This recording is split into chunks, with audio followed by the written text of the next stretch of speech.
అన్నం, చపాతీ, రోటీల్లోకి ఎంతో టేస్టీగా ఉండే పన్నీర్ కర్రీ ఎలా తయారు చేయాలో చూద్దాం. ఈ వీడియో మీకు నచ్చినట్లయితే ఒక లైక్ చేయండి.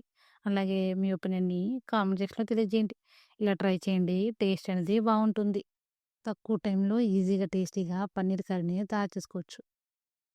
పన్నీర్‌ని చిన్న చిన్న క్యూబ్స్ కింద కట్ చేసుకోవాలి. మీరు కావాలంటే పెద్దగా అయినా సరే కట్ చేసుకోవచ్చు. ఇలా కట్ చేసుకున్న పన్నీర్‌లోనికి పావు tea spoon salt, 1 table spoon కారం, పావు టీ స్పూన్ గరం మసాలా ఏసుకొని, ఈ మసాలాలన్నీ పన్నీర్‌కి పట్టేట్లు బాగా కలుపుకోవాలి. కాసేపు పక్కన పెట్టుకోవాలి.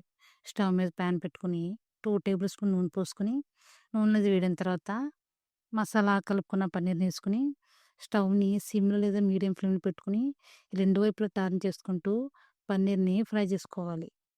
అదే గనక స్టవ్ అనేది హై ఫ్లేమ్‌లో పెడితే పన్నీర్ అనేది మాడిపోతుంది కాబట్టి మీడియం లేదా సిమ్‌లో పెట్టుకొని రెండు వైపులా టర్న్ చేసుకుంటూ ఒక 4, 5 నిమిషాల పాటు పన్నీర్‌ని ఫ్రై చేసుకోవాలి. పన్నీర్ అనేది ఇలా పూర్తిగా కలర్ మారిన తర్వాత ఒక గిన్నెలో తీసుకొని పక్కన పెట్టుకోవాలి. ఇదే నూనెలోనికి కట్ చేసుకున్న 2 ఉల్లిపాయలు ఏసుకోవాలి. మీరు గనక గ్రేవీ ఎక్కువ కావాలంటే ఉల్లిపాయలనేది కొద్దిగా ఎక్కువ యాడ్ చేసుకోవచ్చు. తర్వాత జీడిపప్పు, ఒక 4, 5 పచ్చిమిర్చి ఏసుకొని, ఒకసారి బాగా మిక్స్ చేసుకొని, మూత పెట్టుకొని మధ్య మధ్యలో కలుపుతూ ఒక 4, 5 నిమిషాల పాటు ఉల్లిపాయలని ఫ్రై చేసుకోవాలి. ఉల్లిపాయలు ఇలా కొద్దిగా మెత్తగా ఫ్రై అయిన తర్వాత కట్ చేసుకున్న 2 టమాటాలేసుకోవాలి.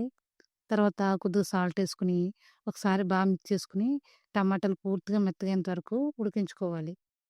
ఇలా సాల్ట్ ఏయడం వల్ల టమాటాలు, అలా ఉల్లిపాయలనేది తొందరగా మెత్తబడిపోతాయి. ఒకసారి పన్నీర్ కర్రీ ఇలా ట్రై చేయండి. ఇది అన్నం, చపాతీ, రోటీల్లోకి టేస్ట్ అనేది చాలా చాలా బావుంటుంది. టమాటాలు, ఉల్లిపాయలు మెత్తగైన తర్వాత కొద్దిగా కొత్తిమీర యాడ్ చేసుకొని, ఒకసారి బాగా కలిపి స్టవ్ ఆఫ్ చేసి పూర్తిగా చల్లగేంత వరకు పక్కన పెట్టుకోవాలి. మిక్సీ జార్‌లోనికి మిక్సీ జార్‌లోనికి అల్లం, ఎల్లుల్లిపాయలు, అలాగే మనం ఫ్రై చేసి పెట్టుకున్న ఉల్లిపాయలు, పచ్చిమిరపకాయలు, టమాటాలు ఏసుకొని ఒకసారి బరకగా మిక్సీ పట్టుకోవాలి. వాటర్ ఏం అవసరం పడవు. మీకు మరీ అవసరం పడితే గనుక కొద్దిగా వాటర్ యాడ్ చేసుకొని మిక్సీ పట్టుకోవచ్చు. స్టవ్ మీద పాన్ పెట్టుకొని 2 టేబుల్ స్పూన్ నూనె పోసుకొని హోల్ బిర్యానీ మసాలా ఏసుకోవాలి. ఇవన్నీ తక్కువ తక్కువ ఏసుకోవాలి. ఎక్కువ అనేది యాడ్ చేయకూడదు. ఒక 2 నిమిషాల పాటు ఫ్రై అయిన తర్వాత మనం మిక్సీ పట్టుకున్న పేస్టు, అలాగే కొద్దిగా పసుపు, కొద్దిగా సాల్ట్ ఏసుకొని ఒకసారి బాగా మిక్స్ చేసుకొని స్టవ్‌ని సిమ్‌లో లేదా మీడియం ఫ్లేమ్‌లో పెట్టుకుంటూ మూత పెట్టి మధ్య మధ్యలో కలుపుతూ ఒక 4, 5 నిమిషాల పాటు ఉడికించుకోవాలి. కర్రీ మొత్తం ఈ గ్రేవీ ఉడికిచ్చే దాన్ని బట్టి టేస్ట్ అనేది బావుంటుంది. మీరు గనక హై ఫ్లేమ్‌లో పెట్టి ఉడికితే గనక మాడిపోయి టేస్ట్ అనేది అస్సలు బాగోదు. ఇలా మధ్య మధ్యలో కలుపుతూ నూనె పైకి తేలేంత వరకు ఉడికిన తర్వాత 2 టేబుల్ స్పూన్ కారం వేసుకోవాలి. మీకు గనక స్పైసీ కావాలంటే కొద్దిగా కారాన్ని ఎక్కువ యాడ్ చేసుకోవచ్చు.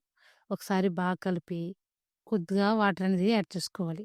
ఒకసారి బాగా మిక్స్ చేసుకున్న తర్వాత మనం ఫ్రై చేసి పెట్టుకున్న పన్నీర్ కూడా ఏసుకొని స్టవ్‌ని మీడియం లేదా సిమ్‌లో పెట్టుకొని కంటిన్యూస్‌గా కలుపుతూ ఒక 2 నిమిషాల పాటు ఉడికించుకోవాలి.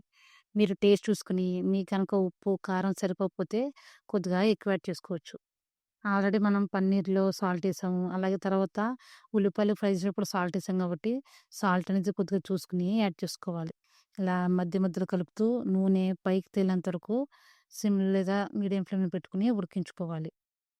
మీకు గనక గ్రేవీ ఇలా సరిపోతుందంటే గనక ఈ స్టేజ్‌లో స్టవ్ అనేది ఆఫ్ జేసుకోవచ్చు. ఒకసారి పన్నీర్ కర్రీ ఇలా ట్రై చేయండి. ఇది అన్నం, చపాతీ, రోటీల్లోకి ఇలా సింపుల్‌గా, టేస్టీగా, ఈజీగా తయారు చేసుకోవచ్చు. కర్రీ అనేది ఇలా చిక్కబడితే సరిపోతుంది. చల్లగడేటప్పటికి ఇంకా కొద్దిగా చిక్కబడుతుంది కాబట్టి సరిపోతుంది. ఇప్పుడు పావు టీ స్పూన్ గరం మసాలా, అలాగే కొద్దిగా కస్తూరి మేతి క్రష్ చేసుకొని ఏసుకోవాలి. ఒకసారి బాగా మిక్స్ చేసుకొని కొద్దిగా కొత్తిమీర యాడ్ చేసి స్టవ్ ఆఫ్ చేసి ప్లేట్‌లోనికి సర్వ్ చేసుకుంటే అంతేనండి. ఎంతో టేస్టీగా, ఈజీగా పన్నీర్ కర్రీ రెడీ. మీకు ఎవరికైనా నచ్చితే గనక ఒకసారి ట్రై చేయండి. అలాగే వీడియో పైన ఒపీనియన్‌ని కామెంట్ సెక్షన్‌లో తెలియజేయండి. ఇది అన్నం, చపాతీ, రోటీల్లోకి టేస్ట్ అనేది చాలా చాలా బావుంటుంది. పిల్లలకి లంచ్ బాక్స్‌లో కూడా ఈజీగా దీన్ని తయారు చేసి పెట్టొచ్చు. అలాగే పిల్లలు కూడా ఇష్టపడి తింటారు. మీకు ఎవరికైనా నచ్చితే గనక ఒకసారి ట్రై చేయండి. అలాగే వీడియో పైన ఒపీనియన్‌ని కామెంట్ సెక్షన్‌లో తెలియజేయండి. ఈజీగా